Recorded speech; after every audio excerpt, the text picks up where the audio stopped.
여러분 안녕하십니까? 여러분 맹큐의 경제학 서술형 추가 문제풀이 하도록 하겠습니다. 이번 시간에는 21장 소비자의 선택이론 한번 보도록 할게요.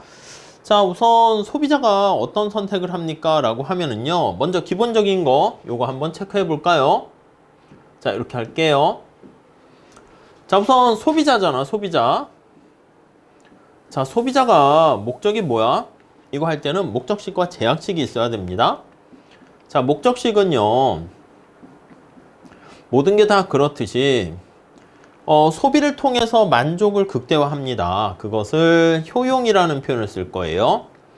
유틸리티 이렇게 해서 이게 효용의 만족의 크기 이렇게 얘기해요. 자, 그런데 이 소비자가 이왕이면은 많은 걸 다 가져서 소비 바구니에 왕창왕창 담으면 좋은데, 문제는 뭐냐면 예산 제약에 빠져 있습니다. 제약식이 뭐야? 예, 우리가 보통 소득을 M이라고 하면 주어진 소득을 통해서 재화가 두 개 있다 그럴게요. XJ랑 YJ. XJ 얼마짜리 몇 개 샀고 얼마짜리 하는 YJ를 몇 개 샀니? 이렇게 얘기를 합니다. 자, 그래서 요게 소득 예산 제약식이죠. 그 다음에 얼마짜리 XJ 몇 개 샀니? 이게 XJ에 대한 지출액 이렇게 되는 것이고, 그 다음 얼마짜리 하는 YJ 몇 개 샀니? 네, 요게 YJ에 대한 지출액 이렇게 되는 것입니다. 자, 지금 1번 문제는 어떻게 되냐면 XJ, YJ 두 재화가 여기 보시면 하나는 콜라 5달러짜리, 하나는 피자 이렇게 있는 겁니다. 자, 그럼 이걸 써볼게요. 효용함수는 어떻게 됩니까? 라고 하면요, 피자, 콜라, 뭐 콜라가 먼저 있으니까 콜라를 먼저 쓸까요? 피자 먼저 씁시다. 바꾸는 거 연습도 해야 돼서 피자, 그리고 콜라, 피콜 이렇게 됩니다. 자, 예산 제약식은 어떻게 됩니까? 라고 하면 지금 1000달러 갖고 있죠. 이 화폐 소득이후로 되는 건데 그냥 달러는 빼버릴게요. 다 지워지니까. 무슨 말씀이냐면 여기 1000달러 이렇게 있잖아요. 자, 그러면 콜라가 5달러짜리야. 그럼 PX가 콜라인데 5달러니까 5달러짜리 콜라를 몇 개 샀는가? 순서 좀 바꿀게요. 죄송해요.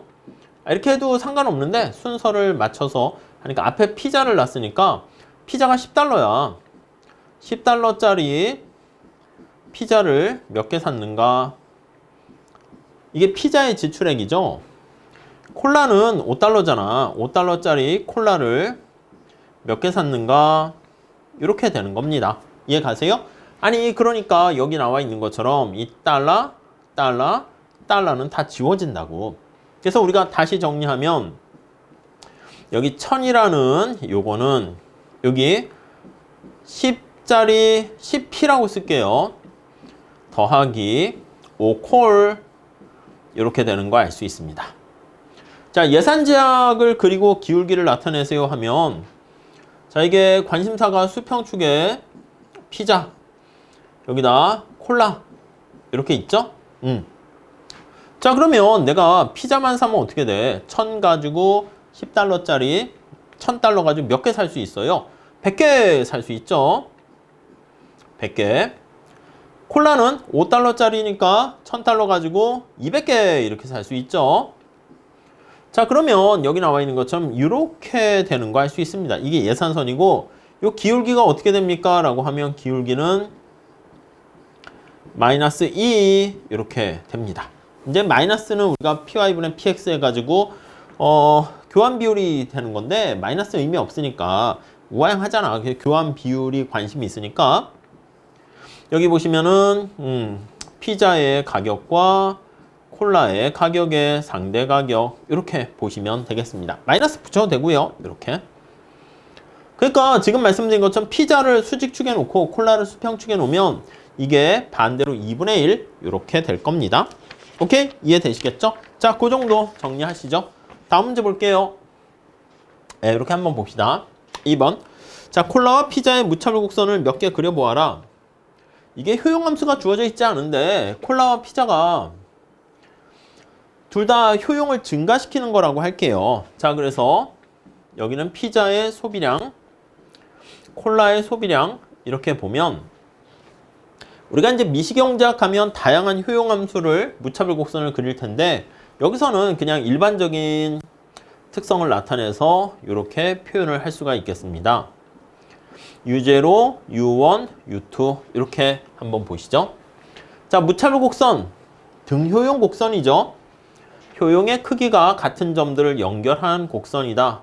이렇게 보시면 되겠어요. 자, 등효용 곡선의 네 가지 속성 한번 볼 겁니다. 첫 번째. 자, 우선 첫 번째는 뭘 할 수 있어요? 예, 맞아요. 원점에서 멀리 떨어질수록 효용이 증가한다라는 걸 알 수가 있습니다. 그래서 원점에서 멀리 떨어질수록 원점에서 멀리 떨어지면 효용이 증가한다. 이해 가시죠? 멀리 떨어질수록 효용이 증가한다. 왜요? 그러니까 저기 보시면 U0보다는 U1이 효용이 크고 U2가 효용이 크다. 이렇게 보시면 돼요. 아니, 더 많이 갖는 거 아니겠습니까? 다다익선 이렇게 보시면 되겠죠. 더 모아 더 베터 이렇게요. 다음 두 번째. 자, 이게 둘 다 쓰레기가 아니라 콜라와 피자 나한테 다 좋은 거잖아요. 그렇기 때문에 우아양하는 형태를 보이게 됩니다. 우리가 동일한 효용을 유지해야 되지 않겠습니까? 그래서 피자와 콜라 이렇게 있어요. 근데 내가 만약에 피자 소비량이 증가했다 할게요. 피자 소비량이 증가하면 그로 인해서 효용이 증가하겠죠. 동일한 무차별 곡선 상에 있을 때는 효용이 똑같아야 되잖아. 그러니까 동일한 효용을 유지하려면 효용이 다시 감소해야 돼. 어떻게 해야 감소할까요? 콜라가 줄어들어야지. 이렇게요. 그래서 피자 때문에 증가한 효용을 콜라가 감소시켜야 되기 때문에 피자가 증가할 때 콜라가 감소해서 그게 우아양한다. 그러니까 이게 얼마나 서로 대체하는가, 대체 비율. 그게 이제 한계 대체율 이렇게 되는 거죠. 그리고 세 번째는요. 교차해서는 안 됩니다. 교차하게 되면 어떻게 돼요? 이상한 상황이 발생하게 되는 거죠. 살짝 볼까요? 자, 여기 피자고 여기 콜라야. 자, 근데 무차별 곡선을 그리는데 가파른 거 하나 그리고 UA라고 할까요? U0라고 합시다. 앞에 나와 있는 것처럼 U0. 자, 이렇게 있고 그 다음에 여기 완만하게 U1 이렇게 있다라고 합시다. 자, 그러면 점을 3개 찾아볼게. 이렇게 알파, 베타, 감마. 자, U0 선상에서 알파와 베타는 효용이 똑같아요. 선호하는 게 같은데 U1 선상에서 무차별 곡선이라는 게 뭐야? 효용이 똑같은 거잖아. 그러니까 베타와 감마 같죠? 그러면 여러분 여기서 뭘 할 수 있어? 알파가 베타랑 같고 베타가 감마랑 같으니까 알파는 감마랑 같다. 이렇게 되는데 바로 앞에 여기 보세요. 원점에서 멀리 떨어질수록 효용이 증가한다 그랬는데 보조선을 한번 그려볼게요. 보조선을 그려보면 알파보다 감마가 피자와 콜라가 더 많은 거 아니겠습니까? 그러면 1번하고 충돌된다고. 자, 그렇기 때문에 정리를 하게 되면 이러한 상황에 위치하게 되면 얘랑 충돌되니까 결국은 어떻게 된다? 교차해서는 안 된다. 이렇게 보시면 되겠습니다. 그 다음에 이게 나중에 한계 대체율 이렇게 얘기할 텐데 저게 보면 원점에 대해서 볼록하다라는 것을 알 수가 있습니다. 이게 이제 일반적인 형태입니다. 그러니까 우리가 어떤 하나를 그러니까 즉 다시 말씀드리면 요 점에 있어서 내가 콜라를 많이 갖고 있고 피자를 적게 갖고 있는 것보다는 두 개를 골고루 가지고 있는 걸 훨씬 더 선호한다. 네, 그 정도 보시면 되겠습니다. 네, 그렇게 보시고요. 다음 볼게요. 자, 3번에 보시면 콜라와 피자의 예산 제약선과 무차별 곡선을 그려보고 피자 가격이 상승할 때 자, 우리 이렇게 합시다. 여기가 피자라고 할게요. 여기가 콜라라고 할게요.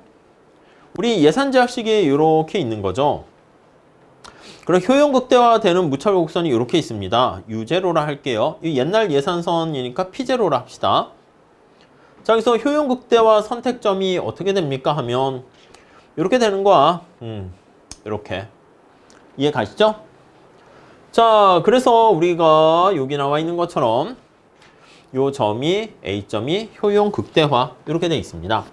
자, 그런데 피자의 가격이 상승하고 있습니다. 그러니까 우리가 before 변화 전 고를 때는 예산선과 무차별 곡선이 접할 때이기 때문에 A점에서 효용을 극대화하고 있는 거죠. 이해 가시죠? 자, 그런데 어떤 외부적인 충격이 발생했습니까? 예, 여기 보니까 피자 가격이 상승했습니다. 그럼 예산선이 어떻게 변하면 콜라 요거는 가만히 있고 이렇게 변해야 됩니다. 그럼 얘가 P1 이렇게요. 자, 그러면 애프터 우리 비교 정태 분석을 한다라고 늘상 얘기하지 않습니까? 특히 미시경제학에서는 변화 전과 변화 후를 비교해보고 최적 선택점이 어떻게 바뀌는가 보는 겁니다. 자, 만약에 선택점이 여기 어딘가 있었다 할게요. B라고 할게요. B점에서 이제 효용이 극대화돼서 B점으로 선택이 바뀌는 거야. 왜냐면 이전에 있는 선택이 변화. 이전에 있었던 A점은 이렇게 새로 변화한 예산선에서는 선택할 수가 없게 되잖아요. 자, 여기서 가볍게 보세요. 그랬을 때 소득 효과와 대체 효과로 구분하세요. 이게 옛날 예산선인 P0로 하느냐 P1으로 하느냐에 따라 달라질 수 있는데 보통 어떻게 하냐면 요 new 예산선 가지고 나타낸다 할게요. 이건 이제 보상 변화를 하는데 이전과 동일한 효용을 유지하게끔 덜어내는 작업을 합니다. 요거 어려워요. 좀 잘 보시죠. C점을 찾았어. 이렇게.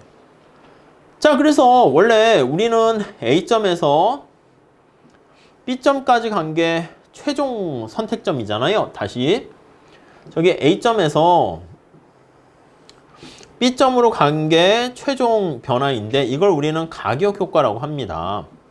가격의 변화로 인한 효과 이렇게 나타내는데 중간에 여기 보시면 A에서 C로 이렇게 가는 이거는 상대 가격이 빨강에서 핑크로 변한 거야. 그래서 A에서 C점으로 가게 되는 것을 우리가 대체 효과 이렇게 얘기를 하고요. 그 다음 C점 하고요. B점을 두 개 비교해 보면 요 평행한 예산선이라는 거 보이세요? 녹색깔하고 핑크 색깔 점선이 평행하죠. 그 평행한 예산선상에 왔다 갔다 하는 게 바로 소득 효과 이렇게 돼 있는 거예요. 물론 이게 이제 열등제냐 정상제냐 또 뭐 기펜제냐에 따라서 달라질 수 있는데 한 요 정도만 보시고 자세한 것은 뭐 미시경제 가보면 케이스 바이 케이스로 또 막 효용함수까지 무차별 곡선까지 다양하게 할 테니까 궁금하신 분들은 미시경제학을 좀 더 보시면 좋겠습니다. 자, 그 다음 4번 임금이 상승할 때 사람들의 근로시간이 어떻게 되는가? 여러분 임금이 상승했다라고 해볼게. 그럼 첫 번째 이것도 대체 효과랑 소득 효과가 생깁니다. 임금의 느낌을 뭐라고 생각해야 되냐면 여가의 가격이다 이렇게 생각하셔야 돼요. 생각해 보세요. 임금은 내가 여가를 즐길 것인가 아니면 노동을 할 것인가 이거야. 근데 여가의 가격이야. 여러분들이 생각해 보세요. 내가 임금이 10,000원을 받아. 그럼 여가를 1시간 즐기고 일을 안 해. 그럼 얼마를 포기해? 10,000원 포기하는 거지. 근데 내가 임금이 10만 원을 받는 사람이야. 그러면 1시간 일을 할 수 있는 걸 포기하고 여가를 즐기면 10만 원짜리 여가를 즐기는 겁니다. 비싼 여가가 되는 거죠. 자, 그렇기 때문에 여가의 가격이라고 쓸게요. 임금 이꼴 여가의 가격. 그러면 우리 어떻게 합니까? 아니, 소비자의 대체 효과는 뭐냐면 비싸진 거를 소비를 줄이고 싸진 걸 많이 사는 거잖아. 여가 가격이 비싸졌기 때문에 여가를 줄여야 되는 거야. 여가를 줄인다? 그럼 우리는 24시간이 있으면 여가 하거나 아니면 노동하는 거야. 여러분들이야 뭐 여가를 즐기거나 공부하는 거죠. 잠자거나 공부 이렇게 될 수 있는데 이게 24시간이 이렇게 있는 거야. 여가가 감소하면 이렇게 노동시간, 근로시간은 증가합니다. 오케이? 이 경로만 있는 게 아니라 그러니까 늘 뭐라고 얘기할 거냐면 이 대체 효과가 상식에 통하는 효과입니다. 이 소득 효과 삐딱삐딱선이 효과가 되거든요. 자, 그래서 소득 효과 언제나 이제 나중에 보시면 알겠지만 경작에서 막 이상한 효과가 나오는 거 있잖아. 뭐 기펜제라든가 이게 노동 공급 곡선이 아니 임금을 더 준다는데 일을 더 안 해? 이 노동 공급 곡선이 우상향하는 게 아니잖아. 그래서 막 이걸 후방 굴절한다 표현하거든. 그런 이상한 효과는 이 삐딱선이 효과가 소득 효과 때문에 많이 발생합니다. 우선 삐딱 이렇게만 써놓으시고요. 아니 내가 부자가 됐어. 임금이 올라가면 시간당 10,000원 받을 때랑 시간당 20,000원 받을 때랑 20,000원 받게 되면 어떻게 됩니까? 이전보다 일을 덜 해도 내가 소득을 그대로 유지할 수 있잖아. 그렇기 때문에 나의 실제 소득이 증가한다. 이렇게 보시면 돼요. 실제 소득은 우리 예산 집합의 크기라고 보시면 되겠습니다. 자, 그럼 당연히 어떻게 돼? 여가가 열등제가 아닌 이상은 여가의 소비가 증가합니다. 좀 어려워요, 이거는. 그럼 노동이 감소합니다.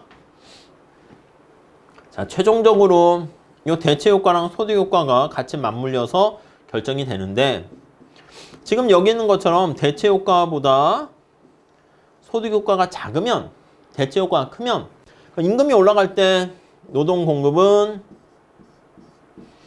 증가하는 지극히 정상적인 상황이 되는데 여기 나와 있는 것처럼 대체 효과보다 소득 효과가 크면 그럼 임금이 올라갈 때 여기 노동 공급이 L이라고 쓸게요. 감소하는 상황이 됩니다. 자, 그러면 언제 임금이 올라갔는데 근로시간이 감소하겠습니까?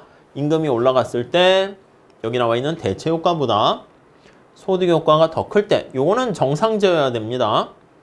열등제가 되면 절대 그런 일이 발생하지 않아요. 좀 어려워요. 이 정도만 맛보기로 보시고 미시경제학 가서 신나게 공부를 더 하시면 좋겠습니다. 자, 이렇게 한번 정리를 해봤고요. 다음 시간에 22장에서 또 같이 공부하도록 할게요. 감사합니다.